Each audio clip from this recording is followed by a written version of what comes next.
Astro సిండికేట్లో మీ personal and business promotions కోసం కింది నెంబర్కు కాంటాక్ట్ చేయండి.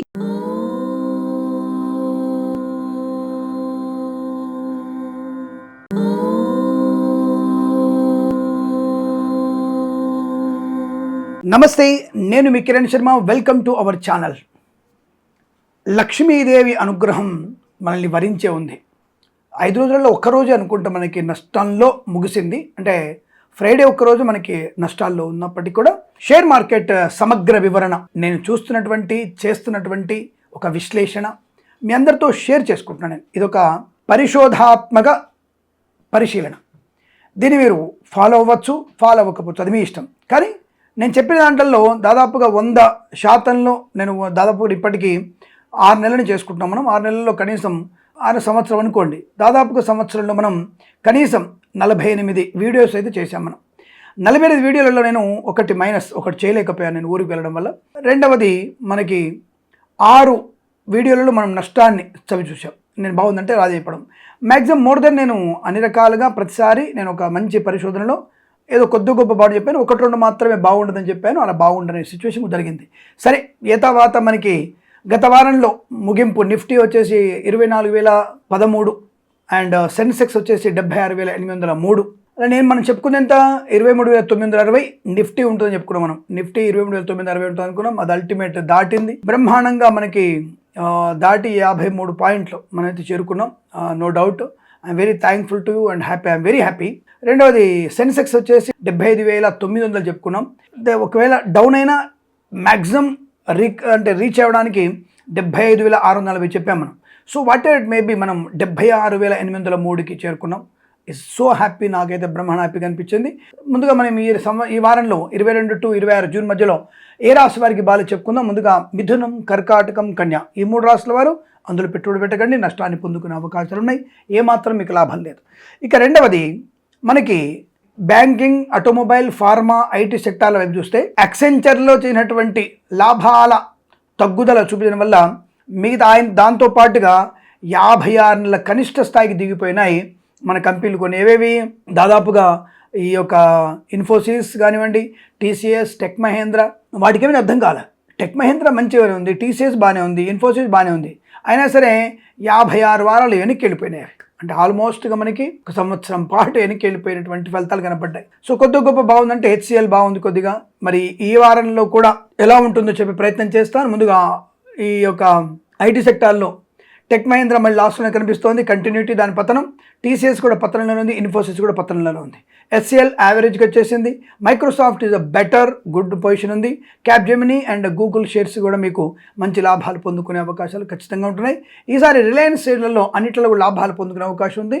రిలయన్స్ షేర్లలో మీరు పెట్టుబడి పెట్టవచ్చు, లాభాలు స్వీకరించే అవకాశాలు ఉన్నాయి. మనకు ఉన్నటువంటి ప్లస్ పాయింట్ ఏంటంటే, సో బ్యాంకింగ్ రంగం వల్ల మనం బాగా ఆదుకుంది ఈసారి. Banking super. SBI, Yes Bank, Canara Bank, HDFC, HSBC, LIC, Punjab National Bank and Bajaj Auto Finance, ఇది కూడా మీకు బ్రహ్మాండంగా డెవలప్మెంట్, దానివల్ల అన్నిటి వల్ల మనకి మంచి ప్రయోజనాన్ని కలిగించింది. ఒకటిదంటే యాక్చువల్గా నిఫ్టీ కొంత పడిపోయినా మన ఫ్రైడే రోజున, బట్ బ్యాంకింగ్ షేర్లలో మంచి లాభాలు వచ్చాయి. 57,688. వెరీ పవర్ఫుల్, స్ట్రాంగ్ మనకి సపోర్ట్ ఉంది అది అక్కడ. కాబట్టి ఈ వారం కూడా బ్యాంకింగ్ షేర్లలో మంచి ఫలదాయకమైనటువంటి సూచనలు ఉన్నాయి. తప్పకుండా బ్యాంక్ షేర్స్ కొనుగోలు చేసే అవకాశం ఉంటుంది. అందులో హై రేంజ్లో కొనాల్సిన కెనరా బ్యాంక్, ఐసిఐసిఐ, ఎస్బీఐ, అలాగే హెచ్డిఎఫ్సి అండ్ పిఎన్బి, ఈ షేర్స్ ఎక్కువ శాతం కొనవచ్చు. మిగిలినవి యావరేజ్గా కొని పెట్టుకునే ప్రయత్నం చేయండి. ఇట్స్ వెరీ గుడ్, బ్రహ్మాండంగా ఉంటుంది, నో ప్రాబ్లం. అలాగే మనకి ఈసారి ఐటీ షేర్స్లో ఇందాక చెప్పాను డౌన్ఫాల్ కనబడుతుంది. ఇక బ్యాంక్ చెప్పేశాను. ఇక ఆటోమొబైల్ విషయానికి వచ్చేస్తే Maruti is a good and Tata average, Ashok Leyland is టాప్లో ఉంది and Mahindra is a good, బాగానే డెవలప్మెంట్ ఉంది. అలాగే కియా మోటార్స్ కూడా ఈసారి కియా మోటార్స్ నష్టం వచ్చే అవకాశం ఉంది. హ్యుండాయ్ కూడా నష్టం వచ్చే అవకాశం ఉంటుంది. బజాజ్ ఆటో కూడా మీకు లాభాలు పొందుకునే అవకాశం ఉంది. కనుక తప్పకుండా మీరు టాటా మీద యావరేజ్గా పెట్టండి. కియా అండ్ హ్యుండాయ్ షేర్స్ మాత్రం కొనుగోలు చేయకపోవడమే ఉత్తమం. కొద్దిగా డౌన్ఫాల్ కనపడుతోంది వాళ్ళ యొక్క పేరు ప్రకారంగా. ఇక మనం మిగిలింది ఫార్మా. మనల్ని ఈసారి బ్రహ్మాండంగా ఆదుకోగలిగేది అంటే సురక్షితమైనటువంటి స్థానం ఉంది అంటే ఈ మార్కెట్ అస్థిరంగా ఉన్నప్పుడు మనకి మనం ఎలా వెళ్తామంటే ఒక డిఫెన్స్ చేసుకుంటాం, అంటే రక్షణ ఆధారంగా చేసుకున్నప్పుడు ఈ రక్షణ ప్రకారం వెళ్ళినప్పుడు తప్పకుండా మీకు ఫార్మా వైపే అందరూ మొగ్గు చూపుతారు. ఎందుకంటే ప్రతి ఒక్కడికి మందులు కావాలిగా. సో కాబట్టి ఫార్మా వైపు వెళ్తారు. అందులో Aurobindo and Alembic pharma and doctor Reddy's laboratories and Sun pharma, తర్వాత సిగ్మా ఫార్మా కూడా మీకు తప్పకుండా లాభాలు పొందుకునే అవకాశాలు ఉన్నాయి. దాంట్లో పెట్టుబడులు పెట్టవచ్చు, లాభాలు స్వీకరించే అవకాశాలు బలంగా ఉంటున్నాయి. సో తప్పకుండా ఈ వారంలో మనకి మంచి రికవరీ, బలమైన రికవరీ వచ్చే అవకాశం ఉంటుంది.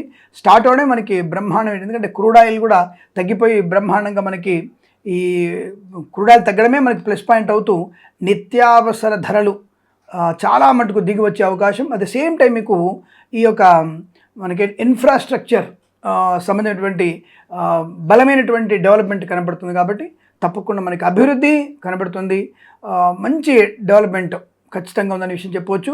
But whatever it may be, ఈ వారంలో మనకి అద్భుతమైన యోగం ఉంటుంది. ఎంతవరకు ఉండే అవకాశం ఉంది ఈ వారంలో అని అడిగితే తప్పకుండా మనకి ఈ వారంలో ఏ స్థాయి వరకు చేరుకునే అవకాశం ఉంది అని అడిగితే నిఫ్టీ ఈ వారంలో వచ్చరికి 24,465 టు 24,800 మధ్యలో తప్పకుండా లాభాన్ని పొందుకునే అవకాశం ఉంటుంది. సో ఒకవేళ తగ్గితే, అంటే బాగా పడిపోతే పరిస్థితి ఏమిటంటే ఒక బుధవారం గురువారం రోజున కొంచెం టెన్షన్ తెలుస్తుంది మనకి. అక్కడ మాత్రం ఆ 2 రోజులలో ఎఫెక్ట్ కనుక మనకి నెగిటివ్ పడితే 23,880 కంటే తగ్గి ఉండకపోవచ్చు, తగ్గదిగా 23,880 బెంచ్ మార్క్ తప్పకుండా ఉంటుంది. అంటే ఒకవేళ మరీ దిగజారిపోతే, కానీ పొజిషన్ మాత్రం 24,465 టు 24,800 మధ్యలో ఊహించే అవకాశాలు. మళ్ళీ ఈసారి కూడా మనకి 2,70,000 కోట్ల ముదుపర్ల సంపద పెరిగే అవకాశం కూడా బాగా కనబడుతుంది. అందులో డౌట్ అయితే కనబడతలేదు. అలాగే సెన్సెక్స్ వచ్చేసి 76,950 నుంచి 77,150 మధ్యలో ఉండే అవకాశాలు ఖచ్చితంగా ఉన్నాయి. ఒకవేళ మరీ దిగజారి కిందికి పోతే కూడా 76,210 టు 76,090, అంటే 76,090 నుంచి 76,210 ఆ మధ్యలో, అంతకంటే దిగజారి కిందికి పోయేటువంటి పతనమయ్యే అవకాశాలు ఏమాత్రం లేవన్న విషయాన్ని గమనించండి. తప్పకుండా ఈ వారంలో అనుకూలమైన శుభ ఫలితాలు కనబడుతున్నాయి. ఎందుకంటే ఐటీ రంగంలోనే కొద్దిగా మైనస్ కనబడుతుంది. ఈ ఐటీ రంగం మళ్ళీ దెబ్బతీస్తేనే తప్ప ప్రస్తుతం అయితే మనకి ఎటువంటి ప్రాబ్లం అయితే కనిపించట్లేదు.